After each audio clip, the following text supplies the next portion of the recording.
É claro que imediatamente se escondeu debaixo do sofá, mas ela só voltou ao meio-dia com um ar bastante mais perturbado do que era vulgar.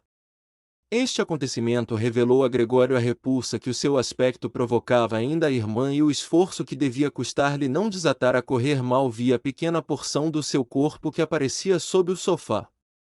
Nestas condições, decidiu um dia poupá-la tal visão e, à custa de 4 horas de trabalho, pôs um lençol pelas costas e dirigiu-se para o sofá, dispondo de modo a ocultar-lhe totalmente o corpo, mesmo que a irmã se baixasse para espreitar.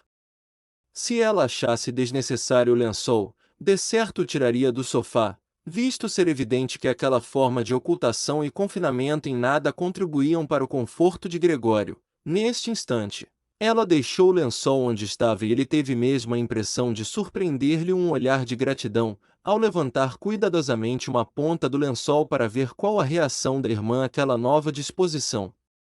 Durante os primeiros 15 dias, os pais não conseguiram reunir a coragem necessária para entrarem no quarto de Gregório, que frequentemente os ouvia elogiarem a atividade da irmã, que anteriormente costumavam repreender, por a considerarem, até certo ponto, uma lia inútil. Agora, era frequente esperarem ambos à porta, enquanto a irmã procedia à limpeza do quarto, perguntando-lhe logo que saía como corriam as coisas lá dentro, o que tinha Gregório comido, como se comportara desta vez e se porventura não melhorará um pouco. A mãe, essa, começou relativamente cedo a pretender visitá-lo, mas o pai e a irmã tentaram logo dissuadi-la, contrapondo argumentos que Gregório escutava atentamente, e que ela aceitou totalmente. Mais tarde, só conseguiam removê-la pela forca e, quando ela exclamava, a chorar, deixem-me ir ver o Gregório, o meu pobre filho. Não percebem que tenho de ir vê-lo. Gregório pensava que talvez fosse bom que ela lá fosse, não todos os dias, claro, mas talvez uma vez por semana. No fim de contas, ela havia de compreender, muito melhor que a irmã, que não passava de uma criança, apesar dos esforços que fazia e aos quais talvez se tivesse entregado por mera consciência infantil. O desejo que Gregório sentia de ver a mãe não tardou em ser satisfeito. Durante o dia evitava mostrar-se à janela, por consideração para com os pais, mas os poucos metros quadrados de chão de que dispunha não davam para grandes passeios, nem lhe seria possível passar toda a noite imóvel. Por outro lado, perdia rapidamente todo e qualquer gosto pela comida a ponto para se distrair, adquirir o hábito de se arrastar ao longo das paredes e do tecto. Gostava particularmente de manter-se suspenso do tecto, coisa muito melhor do que estar no chão. A respiração tornava-se-lhe mais livre, o corpo oscilava e coleava suavemente, quase beatificamente absorvido por tal suspensão, chegava a deixar-se cair ao chão. Possuindo melhor coordenação dos movimentos do corpo, nenhuma queda daquela altura tinha consequências.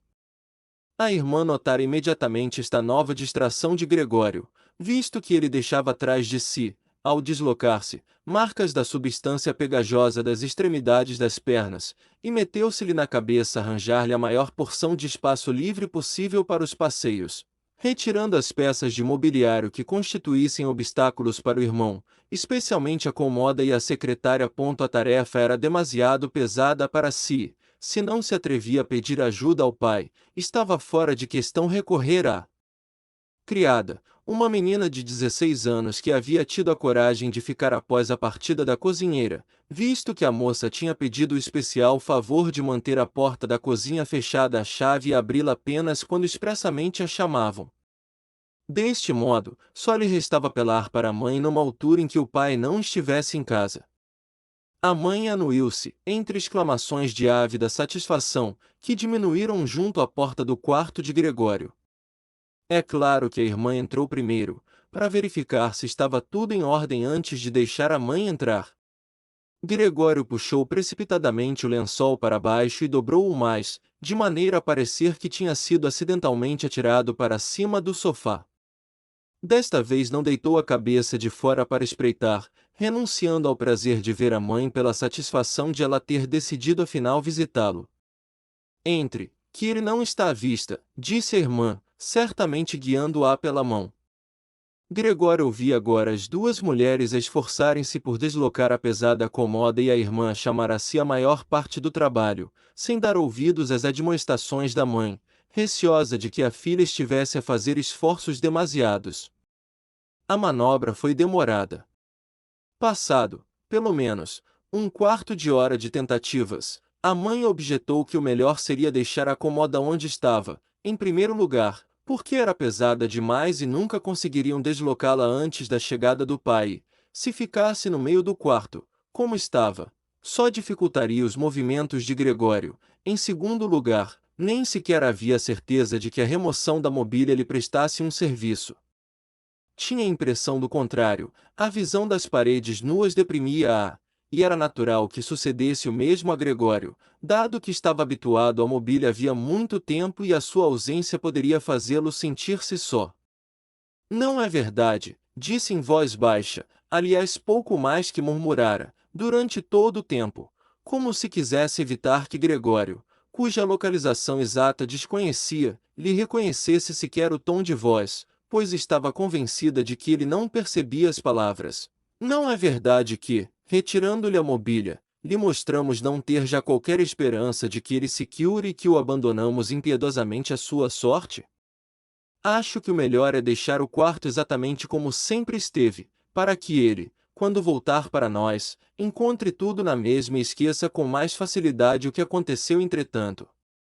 Ao ouvir as palavras da mãe, Gregório apercebeu-se de que a falta de conversação direta com qualquer ser humano, durante os 2 últimos meses, aliada à monotonia da vida em família, lhe deviam ter perturbado o espírito. Se assim não fosse, não teria genuinamente ansiado pela retirada da mobília do quarto. Quereria, efetivamente, que o quarto acolhedor, tão confortavelmente equipado com a velha mobília da família, se transformasse numa caverna nua onde decerto poderia arrastar-se livremente em todas as direções, à custa do simultâneo abandono de qualquer reminiscência do seu passado humano? Sentia-se tão perto desse esquecimento total que só a voz da mãe, que há tanto tempo não ouvia, não lhe permitirá mergulhar completamente nele. Nada devia ser retirado do quarto. Era preciso que ficasse tudo como estava, pois não podia renunciar à influência positiva da mobília, no estado de espírito em que se encontrava, e, mesmo que o mobiliário lhe perturbasse as voltas sem sentido, isso não redundava em prejuízo, mas sim em vantagem.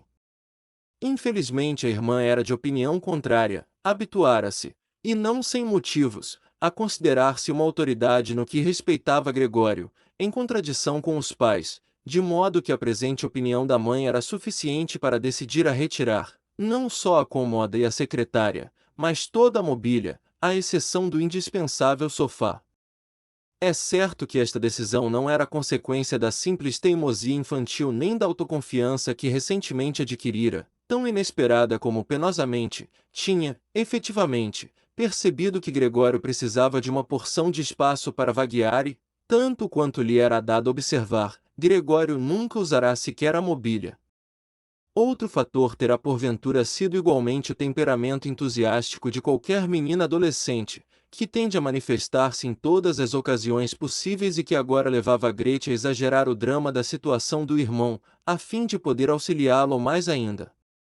Num quarto onde Gregório reinasse rodeado de paredes nuas, havia fortes probabilidades de ninguém alguma vez entrar, a não ser ela. Assim, não se deixou dissuadir pela mãe, que parecia cada vez menos à vontade no quarto, estado de espírito que só contribuía para sentir-se mais insegura. Rapidamente reduzida ao silêncio, limitou-se, pois, a ajudar a filha a retirar a cômoda, na medida do possível. Ora, sem a cômoda podia Gregório muito bem passar, mas era forçoso que conservasse a secretária. Logo que as mulheres removeram a cômoda, à força de arquejantes arrancos, Gregório pôs a cabeça de fora, para ver como poderia intervir da maneira mais delicada e cuidadosa. Quis o destino que fosse a mãe a primeira a regressar, enquanto Gretchen, no quarto contíguo, tentava deslocar sozinha a cômoda, evidentemente debalde. Como a mãe não estava habituada ao seu aspecto, era provável que sofresse um grande choque ao vê-lo. Receando que tal acontecesse, Gregório recuou precipitadamente para outra extremidade do sofá, mas não conseguiu evitar que o lençol se agitasse ligeiramente. Esse movimento foi o bastante para alertar a mãe, que ficou imóvel por um instante e em seguida se refugiou junto de Gretchen. Embora Gregório tentasse convencer-se de que nada de anormal se passava, que se tratava apenas de uma mudança de algumas peças de mobiliário, acabou por reconhecer que as idas e vindas das mulheres, os sons momentâneos que produziam e o arrastar de móveis o afetavam como se tratasse de uma indisposição que viesse de todos os lados ao mesmo tempo e, por mais que encolhesse a cabeça e as pernas e se acachapasse no chão, viu-se perante a certeza de que não poderia continuar a suportar tudo aquilo. Por muito tempo. Tiravam-lhe tudo do quarto, privavam-no de tudo que lhe agradava, a cômoda onde guardava a serra de recorte e as outras ferramentas tinha sido retirada, e agora tentavam remover a secretária, que quase parecia colada ao chão, na qual fizera todos os trabalhos de casa quando frequentara a escola comercial, e, antes disso, o liceu e, pois era, até a escola primária. Não conseguia deter-se a analisar as boas intenções das duas mulheres, cuja existência quase tinha esquecido nessa altura, visto estarem tão exaustas que se dedicavam ao trabalho em silêncio, ouvindo-se apenas o pesado arrastar dos pés de ambas. Nestas condições, apressou-se a sair do esconderijo, ao mesmo tempo que as mulheres, no quarto ao lado, se apoiavam na secretária, tomando fôlego. 4 vezes mudou de direção, pois não sabia o que salvar primeiro. De repente, avistou na parede oposta, totalmente liberta de mobiliário, a figura da mulher envolta em peles. Trepou rapidamente pela parede e colou-se ao vidro da moldura, que constituía uma superfície a qual o seu corpo aderia bem e que lhe refrescava agradavelmente o ventre escaldante. Pelo menos o quadro, que o corpo de Gregório ocultava totalmente, ninguém havia de retirar. Voltou a cabeça para a porta da sala de estar, a fim de poder observar as mulheres quando regressassem. Pouco tinham descansado, visto que regressavam nesse momento, a mãe quase apoiada a Gretchen, que lhe passará o braço em torno da cintura. Bem, que havemos de tirar agora? Perguntou Gretchen, olhando em volta. Foi então que deparou com Gregório. Manteve a compostura, provavelmente em atenção à mãe, e inclinou a cabeça para ela, a fim de evitar que levantasse a vista. Ao mesmo tempo, perguntou-lhe, em voz trêmula e desabrida, não será melhor voltarmos um instante ao refeitório? Gregório adivinhou facilmente as intenções de Gretchen, queria pôr a mãe a salvo e enxotá-lo seguidamente da parede. Muito bem, ela que experimentasse. Agarraria ao quadro e não cederia. Preferia avançar sobre o rosto de Gretchen. Mas as palavras de Gretchen não haviam logrado senão desassossegar a mãe, que deu um passo para o lado e encarou o enorme vulto castanho no florido papel da parede. Antes de tomar perfeita consciência de que se tratava de Gregório, gritou roucamente: Ai, meu Deus! Ai, meu Deus! E deixou-se desmaiar de braços abertos no sofá, não dando mais sinal de vida. Gregório! Gritou a irmã, fitando-o com um punho cerrado erguido na sua direção. Era a primeira vez que se lhe dirigia diretamente depois da metamorfose. Correu à sala contígua em busca de um frasco de sais para reanimar a mãe. Gregório quis igualmente ajudar, pois havia tempo para salvar o quadro, mas teve de fazer grande esforço para se descolar do vidro. Ao consegui-lo, correu atrás da irmã para a sala contígua, como se pudesse aconselhá-la, a exemplo do que costumava fazer, mas não teve outro remédio senão deixar-se ficar desamparadamente atrás dela. Gretchen remexia por entre vários frascos e, ao virar-se, entrou em pânico ante a visão de Gregório. Um dos frascos caiu ao chão, partindo-se. Ao saltar, um caco cortou o focinho de Gregório, ao mesmo tempo que uma droga corrosiva lhe salpicava o corpo. Sem mais detenças, Gretchen agarrou em todos os frascos que lhe era possível transportar e correu para a mãe, fechando violentamente a porta com o pé. Gregório via-se assim separado da mãe, que talvez estivesse à beira da morte, por sua culpa. Não se atrevia a abrir a porta, receando assustar Grete, que tinha de cuidar da mãe. Só lhe restava esperar. Consumido pelo remorso e cuidado, começou a andar para um lado e para o outro, trepando tudo, paredes, mobília e tecto. Finalmente, acossado pelo desespero, viu a sala andar à roda e caiu no meio da grande mesa. Decorridos alguns instantes, Gregório estava ainda impotentemente deitado na mesa, cercado pelo silêncio, que constituía talvez um bom sintoma. Depois soou a campainha da porta. A criada estava certamente fechada na cozinha e tinha que ser Grete a abrir a porta. Era o pai. Que aconteceu? Foram as suas primeiras palavras. A expressão de Grete deve ter sido suficientemente elucidativa. Respondeu em voz abafada, aparentemente com a cabeça oculta no peito: a mãe teve um desmaio, mas está melhor. Foi o Gregório que se soltou. Bem me parecia, replicou o pai. Eu bem vos avisei, mas vocês, as mulheres, nunca ligam. Era evidente para Gregório que o pai tinha interpretado da pior maneira possível a explicação demasiado curta de Grete e imaginava Gregório culpado de qualquer ato violento. Urgia, portanto, deixar o pai acalmar-se, visto que não tinha tempo nem processo de dar explicações. Precipitou-se assim para a porta do quarto e comprimiu-se contra ela, para que o pai visse, ao passar do vestíbulo, que o filho tinha tido a louvável intenção de regressar imediatamente ao quarto e que, por conseguinte, não era preciso obrigá-lo a recolher-se ali, pois desapareceria num ápice, se simplesmente a porta estivesse aberta. O pai não estava em estado de espírito que lhe permitisse essas substituições. Mal o avistou, gritou um ali simultaneamente irado e exultante. Gregório afastou a cabeça da porta e virou-a para o pai.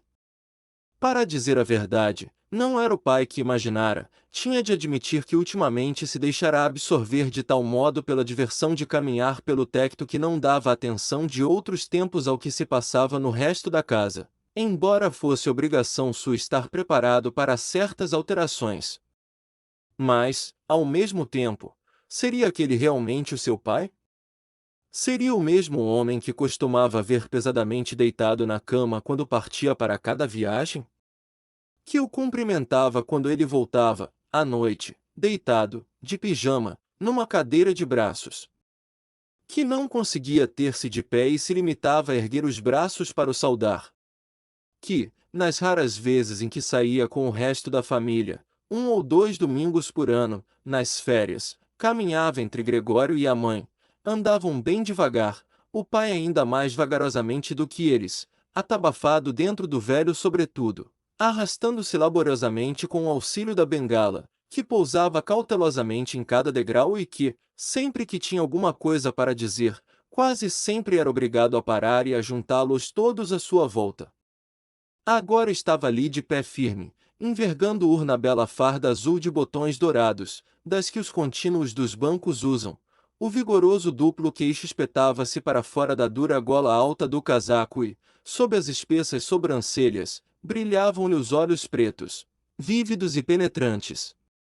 Os cabelos brancos outrora emaranhados dividiam-se agora, bem lisos, para um e outro lado de uma risca ao meio, impecavelmente traçada. Lançou vigorosamente o boné, que tinha bordado o monograma de qualquer banco, para cima de um sofá, no outro extremo da sala e corria as largas abas do casaco, avançou ameaçadoramente para Gregório. Provavelmente, nem ele próprio sabia o que ia fazer, mas, fosse corno fosse, ergueu o pé a uma altura pouco natural, aterrando Gregório ante o tamanho descomunal das solas dos sapatos. Mas Gregório não podia arriscar-se a enfrentá-lo, pois desde o primeiro dia da sua nova vida se tinha percebido de que o pai considerava que só se podia lidar com ele adotando as mais violentas medidas. Nestas condições, desatou a fugir do pai, parando quando ele parava e precipitando-se novamente em frente ao menor movimento do pai. Foi assim que deram várias voltas ao quarto, sem que nada de definido sucedesse. Aliás, tudo aquilo estava longe de assemelhar-se sequer a uma perseguição, dada a lentidão com que se processava. Gregório resolveu manter-se no chão, não fosse o pai interpretar como manifestação declarada de perversidade qualquer excursão pelas paredes ou pelo teto. Apesar disso, não podia suportar aquela corrida por muito mais tempo, uma vez que, por cada passada do pai, era obrigado a empenhar-se em toda uma série de movimentos, e da mesma maneira que na vida anterior nunca tiveram os pulmões famosos, começava a perder o fôlego. Prosseguia ofegante, tentando concentrar todas as energias na fuga, mal mantendo os olhos abertos, tão apatetado que não conseguia sequer imaginar qualquer processo de escapar a não ser continuar em frente, quase esquecendo que podia utilizar as paredes, repletas de mobílias ricamente talhadas, cheias de saliências e reentrâncias. De súbito, sentiu embater perto de si e rolar à sua frente qualquer coisa que fora violentamente arremessada. Era uma maçã, a qual logo outra se seguiu. Gregório deteve-se, assaltado pelo pânico. De nada servia continuar a fugir, uma vez que o pai resolvera bombardeá-lo. Tinha enchido os bolsos de maçãs, que tirara da fruteira do aparador, e atirava-lhes uma a uma, sem grandes preocupações de pontaria. As pequenas maçãs vermelhas rebolavam no chão como que magnetizadas e engatilhadas umas nas outras. Uma delas, arremessada sem grande força, roçou o dorso de Gregório e ressaltou sem causar-lhe dano. Aqui se seguiu, penetrou-lhe nas costas. Gregório tentou arrastar-se para frente, como se, fazendo, pudesse deixar para trás a incrível dor que repentinamente sentiu, mas sentia-se pregado ao chão e só conseguiu acaçapar-se, completamente desorientado. Num último olhar, antes de perder a consciência, viu a porta abrir-se de repente e a mãe entrar de roldão à frente da filha, em trajos mais pequenas, pois Grete tinha-a libertado da roupa para lhe permitir melhor respiração e reanimá-la. Viu ainda a mãe correr para o pai, deixando cair no chão as saias de baixo, uma após outra, tropeçar nelas e cair nos braços do pai, em completa união com ele. Nesse instante, a vista de Gregório começou a falhar, enclavinhando-lhe as mãos em redor do pescoço e pedindo-lhe que poupasse a vida ao filho.